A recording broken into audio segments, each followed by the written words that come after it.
Assalamualaikum warahmatullahi wabarakatuh. Perkenalkan, nama saya Riftian Hafil Syawaludi dari kelas 10 MIPA 1 SMA Negeri 4 Kota Cirebon. Di video ini saya akan mereview buku berjudul Darumassan Returns. Pertama, identitas buku. Sesuai dengan judul buku ini, yaitu Darumassan Returns, buku ini merupakan buku kedua atau buku lanjutan dari seri pertamanya yang berjudul Darumassan. Buku ini ditulis oleh orang yang sama, yaitu Fida Husna, dan jumlah halamannya yaitu 140 halaman, dan diterbitkan oleh PT Mizan Pustaka. Kedua, isi buku.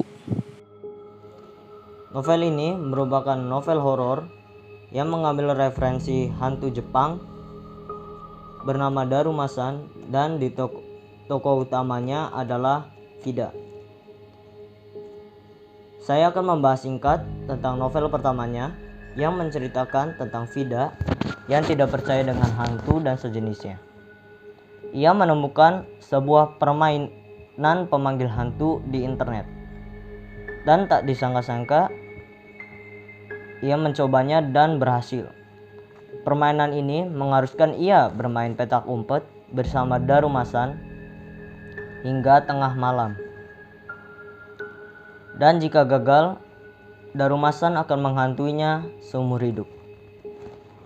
Berlanjut ke novel keduanya, yaitu Darumassan Returns, yang menceritakan tentang Darumassan yang putus asa karena ditolak oleh Hades, sang penjaga pintu akhirat.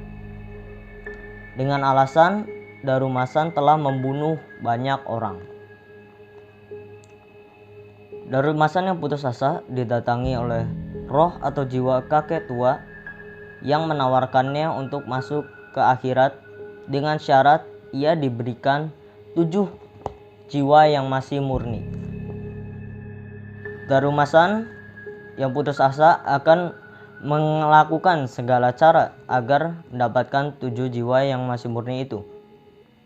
Ia pun kembali ke dunia manusia dan menemui teman manusianya, yaitu Fida.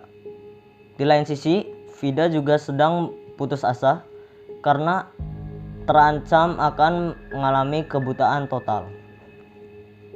Fida dan Darumassan melakukan perjanjian yang dimana Fida harus memberikannya 7 jiwa yang masih murni, dan Darumassan akan memberikan kedua matanya yang hampir lepas kepada Fida, yang akan membuat Fida tidak akan mengalami kebutaan.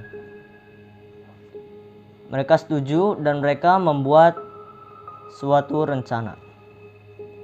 Rencananya adalah Fida mengumpulkan ketujuh temannya untuk melakukan pendakian gunung dengan alasan perjalanan terakhir Fida sebelum matanya mengalami kebutaan total. 3. Keunggulan dan kelemahan buku. Keunggulan novel ini menurut saya salah satunya ada di covernya yang sangat simple dan cukup menggambarkan isinya. Warnanya juga sangat enak dipandang dan pemilihan fontnya juga sangat bagus. Lalu alur cerita novel ini tidak terlalu memusingkan, serta novel ini juga menyediakan beberapa gambar atau ilustrasi agar menambahkan kesan horor dalam novel ini. Kelemahan novel ini menurut saya, novel ini tidak terlalu seram, tidak seseram novel pertamanya yang mendapat bestseller. 4. Rekomendasi. Buku ini saya rekomendasikan kepada orang-orang yang sudah membaca novel pertamanya, yaitu Darumassan, agar lebih tahu tentang alur cerita berikutnya dan tentang Darumassan lebih dalam lagi.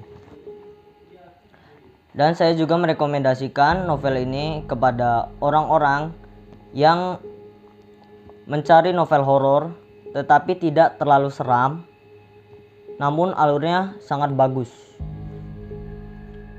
Terima kasih telah menonton video ini, dan terima kasih juga kepada Ibu Novi sebagai guru pengajar bahasa Indonesia dan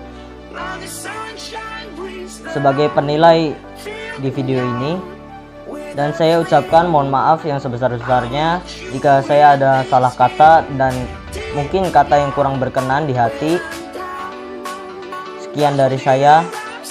Wassalamualaikum warahmatullahi wabarakatuh.